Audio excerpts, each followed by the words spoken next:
बहुत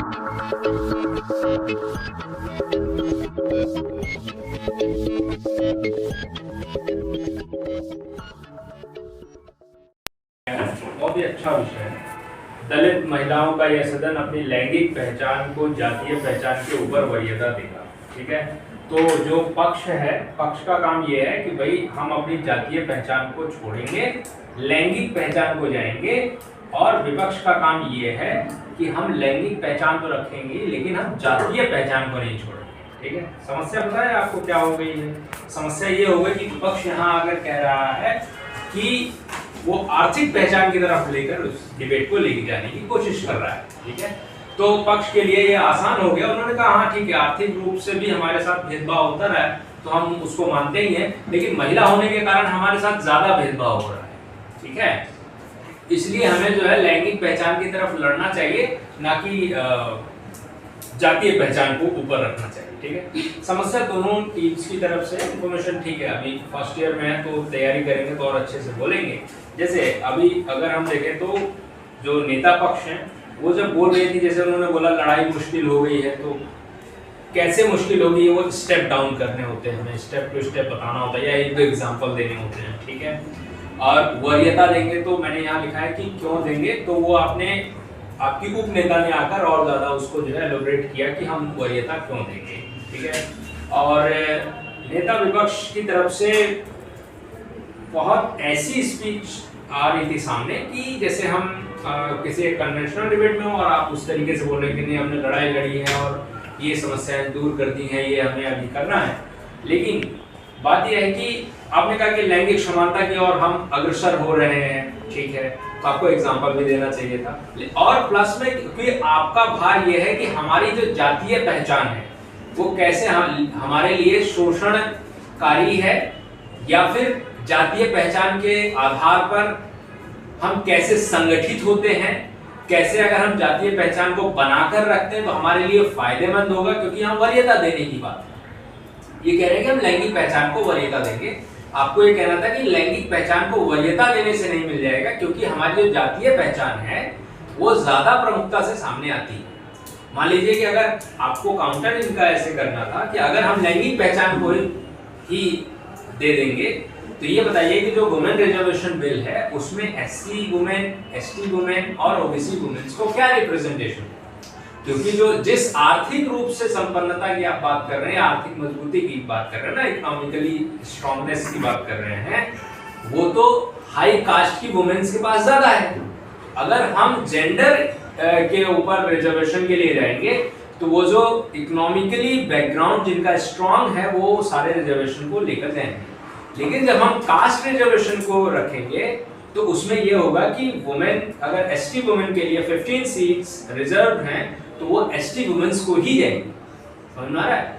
इसलिए कास्ट की जो पहचान है, कास्ट आइडेंटिटी है, वो इंपॉर्टेंट है, और स्पेशली वो इंडिया में, क्योंकि इंडिया में किसी भी इंडिविजुअल की जो पहचान है उसका नाम और इन सबसे पहचान नहीं है, उसकी कास्ट से पहचान। सोशल लेवल पर आप जब भी रहेंगे कास्ट से आपको आइडेंटिफाई किया जाता है, ये रियलिटी। ठीक है, आप ऐसा कह रहे हैं कि नहीं कास्ट, आपने कास्ट की बात ही नहीं की, क्योंकि फिर आपने कहा उपनेता विपक्ष आती है, उन्होंने कहा अनेक जातियां हैं, भूतकाल से हैं, ऊपर नीचे वाली जातियां हैं, और आपने फिर पूरा डिबेट ही अपने आप ही कोलैप्स कर लिया। कैसे? एक लाइन से आपने कहा कि ऊंची जाति की जो महिला है उसको जाति भेदभाव होगा। इसका मतलब इनकी बात जस्टिफाई हो जाएगी कि महिला होने के कारण भेदभाव हो रहा है, जाति के कारण नहीं हो रहा है, तो फिर इनकी बात जस्टिफाई हो जाएगी, फिर आपकी बात कोलैप्स कर जाएगी। ठीक है, आपको ये साबित करना पड़ेगा कि महिला होने के बावजूद भी जो जातीय पहचान है वो ज्यादा प्रमुखता से, और उसकी वजह से उसको शोषण करना पड़ रहा है। ये कह रहे हैं कि महिला और पुरुष के शोषण की बात कर रहे हैं। आपको ये बात करनी थी कि महिलाओं में भी ऊंची जाति की महिला और नीची जाति, मतलब निचली जाति की जो महिला है उसमें भी शोषण होता है। अगर पुरुष की मानसिकता ये है कि मैं उच्च जाति का पुरुष हूं और ये निम्न जाति का पुरुष है, इसके साथ मैं नहीं बैठ सकता, तो महिलाओं में भी वही मानसिकता है। और एक और स्ट्रॉन्ग पॉइंट इनका ये था कि जो जातियां वो भारत में है और लैंगिक भेदभाव जो है वो पूरी दुनिया में है, हर जगह है। ठीक है, इसलिए भी हमें जो है लैंगिक जातीयता की तरफ जाना चाहिए, जातीयता पहचान की तरफ वरीयता नहीं देनी चाहिए। ये डिबेट को करना। तो मेरे ख्याल से जो विपक्ष है वो अपने भार को समझ नहीं पाया और उस हिसाब से उसने कुछ बातें नहीं कही, इन्होंने कुछ बातें कही जो कि ये आखिरी तक उस पर खड़े हैं, ठीक है। इसलिए ये डिबेट जो है पक्ष को जाता है, विपक्ष इस डिबेट में कमजोर रहा है, ठीक है। और एक बात आप लोगों के लिए सजेशन है, जब क्वेश्चन पूछते हैं ना, मैं देख रहा था क्वेश्चन आप लोगों ने कुछ नहीं बनाया था दोनों टीम्स, वो बात करने के दौरान आप जो है क्वेश्चन बनाने की कोशिश करें। क्वेश्चन आपके लिखे होने चाहिए, या फिर आप स्पीच में मार्क करेंगे कि इन्होंने ये बोला था, हम ये पूछेंगे। आप लोग क्वेश्चन जो पूछ रहे हैं वो क्वेश्चन नहीं हो रहा, पूरा एक स्पीच, शॉर्ट स्पीच हो जा रही है।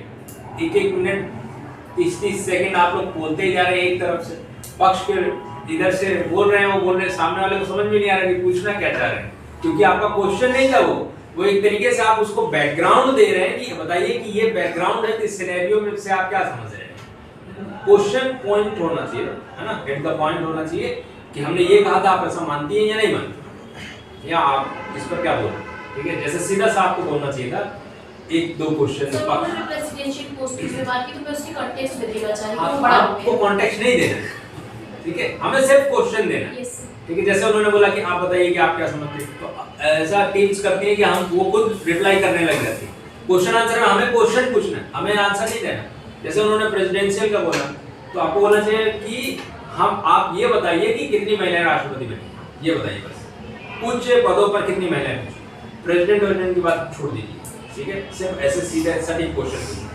फिर इधर से आप क्वेश्चन पूछ सकती हैं, ये बताइए कि कितनी दलित महिलाएं प्रधानमंत्री में, कितनी दलित महिलाएं मुख्यमंत्री में, कितनी दलित महिलाएं आगे सार्वजनिक राष्ट्रीय राजनीति के जीवन में आई। तो इस तरीके से क्वेश्चन सीधे सीधे होने चाहिए।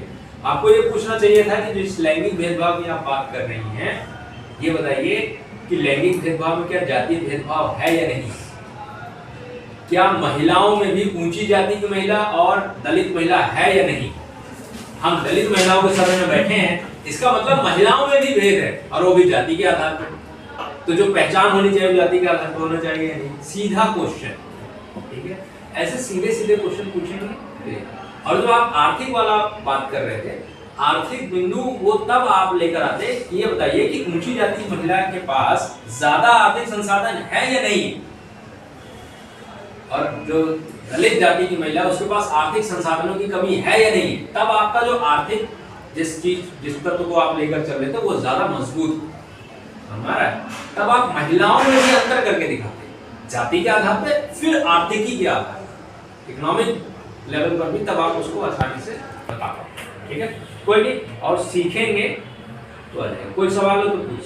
सर जो आपने वो बताया 33% रिजर्वेशन के अंदर क्लास डिफरेंस की, सर वो बहुत अच्छा आपने पॉइंट बताया, अगर वो आया हो तो उसका काउंट डिफिकल्ट है। हाँ तो मैंने सोचा भी नहीं वो 30% रिजर्वेशन रखने, जैसे कि आपने कहा क्वेश्चन लिख लो। सर जब उधर से मतलब नहीं मुझे मिल रहा है पॉइंट, मैं उनसे सवाल पूछूं तो मतलब मुझे तो ये लगेगा ना कि वो बाद में फंसे, तभी मैं उनसे सवाल पूछूं, क्योंकि पहले तो उस वक्त मेरे पास नहीं सवाल, और सवाल कैसे बना लूं।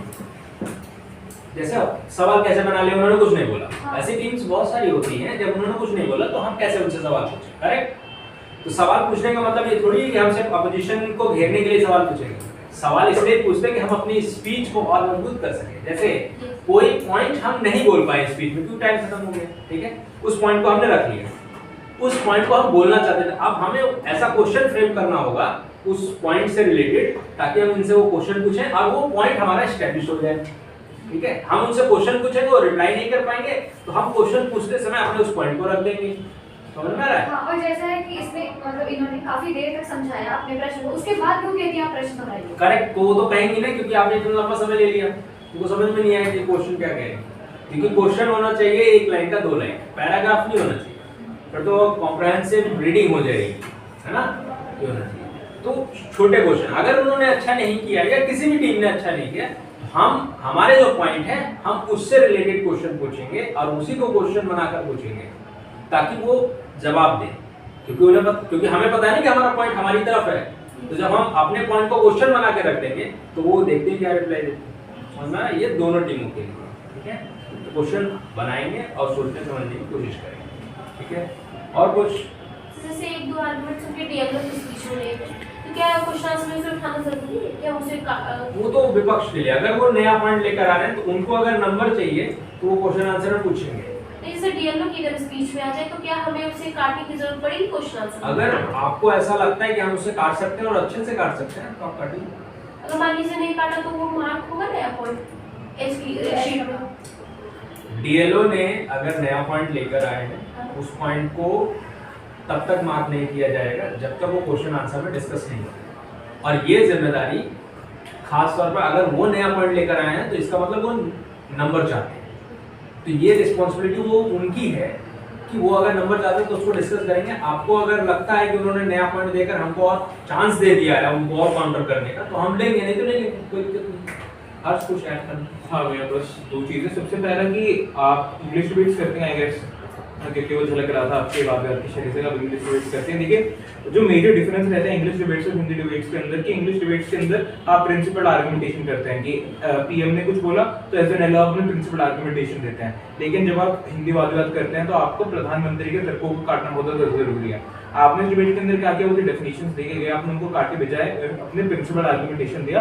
और आपका प्रिंसिपल आर्गुमेंटेशन मोर और लेस ये था कि ग्लास सीलिंग एग्जिस्ट करती है, उस ग्लास सीलिंग के लिए क्या कह सकते हैं कि महिलाओं को क्या कह सकते हैं अधिकार नहीं मिल पा रहे हैं। तो आपका मोर और लेस केस ये था। लेकिन यहाँ पर आपका जो केस था उसके सबसे बड़ा फ्लो ये रहा कि टोटोलॉजिकल आर्गुमेंट आप जानते हैं कि बेसिकली टोटोलॉजिकल आर्गुमेंटेशन होता है जहाँ पे आप एक चीज को अज्यूम कर लेते हैं ये सच है और आप उसी को अपना पूरा केस बना देते हैं। तो आपने ये अज्यूम कर लिया कि सारी क्या कह सकते हैं जो दलित महिलाएं जो है कि या फिर उनको ज्यादा शोषण हो रहा है। तो बताइए कैसे ज्यादा शोषण हो रहा है, क्योंकि आप जब बार बार ये एल्यूड कर रही थी कि ग्लास सीलिंग एग्जिस्ट करती है, तो ग्लास सीलिंग एग्जिस्ट करती है तो उसके अंदर आपको बताना है कि कैसे जो ब्राह्मण महिलाएं हैं कि उनके लिए उस ग्लास सीलिंग को ब्रेक करना बहुत ईजी है और जो दलित महिलाएं हैं उनके लिए उस ग्लास सीलिंग को ब्रेक करना बहुत ज्यादा मुश्किल है।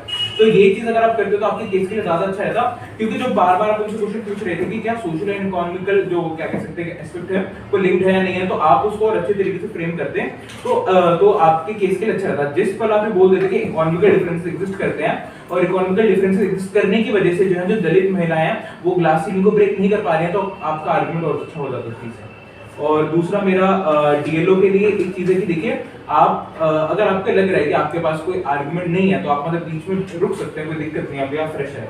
जैसे आपने एक आर्गुमेंट बोला कि द्रौपदी जो है वो उच्च वर्ग की महिला थी, उसके बाद भी उसका डिस्क्रिमिनेशन हो, तो ये तो बहुत बड़ा कॉन्ट्रडिक्शन है ना आपके तरीके से, क्योंकि आपको तो ये बोला था कि दलित महिलाओं के साथ ज्यादा उत्पीड़न हो रहा है इस वजह से हम दलित पहचान को वरीयता देंगे, तो आपको बोला था, लेकिन वो आपने बोला नहीं। तो आपने ये बोले कि उच्च वर्ग की महिलाओं के साथ भी हो रहे हैं, निम्न वर्ग की महिलाओं के साथ भी हो रहे हैं, तो उनका आर्गुमेंट वहां पे हो जाता है कि लैंगिक पहचान को वरीयता देना जरूरी है, क्योंकि महिला की जो पहचान है उसका ज्यादा उत्पीड़न हो रहा है, जातीय पहचान का उत्पीड़न नहीं हो रहा है। तो आपको ये बोलना था, तो ये आपका एक कॉन्ट्रडिक्शन है। बाकी हाँ, मेरा पक्ष से एक सवाल है कि डीपीएम आके बोलते हैं कि हमने जो परिभाषा स्थापित किया है वो सदन एस्टैब्लिश है, लेकिन आपकी पूरी डिबेट में हमने परिभाषा एस्टैब्लिश कर दी थी। आप देखिए जब परिभाषा एस्टैब्लिश करते हैं आपको बताना होता है कि ये शब्द है, हम इस शब्द को ऐसे परिभाषित कर रहे हैं। आप अगर एक सिंगल लाइन चीज बोल के जाएंगे तो मैं उसको परिभाषा कोई भी या फिर मैं या भैया फिर कोई भी एडजुडिकेट उसको परिभाषा कंसीडर नहीं करेगा। फिर आप जाके डीपीएम की स्पीच में बोल देते हैं कि हमारी परिभाषा स्थापित है, तो परिभाषा पहले दिए तो नहीं, आपको तो परिभाषा बतानी पड़ेगी ना। और अगर नहीं, जैसे मान लीजिए आप जो भी आपने आकर बोला कि हमारी परिभाषा स्थापित है, तो क्या है परिभाषा, वो एक लाइन में बता सकते हैं ना उसमें कि हमने ऐसा कहा था और इन्होंने ऐसा कुछ नहीं कहा, ठीक है, वो किस संदर्भ में कौन सी परिभाषा, ठीक है ये। और बाकी मतलब ठीक है ये यही सारी चीजें थी। और बाकी जिस चीज को होता था डिबेट हुई ईडब्ल्यूएस के ऊपर, फिर ओबीसी क्रीमिले नॉन क्रीमिले इन लोगों इन चीजों पर डिबेट होनी नहीं थी, थोड़ा वेग था। बाकी मोर और लेस एज फ्रेशर्स मतलब डिबेट हो गई थी और मतलब मेरा डिसीजन इस वजह से पक्ष था।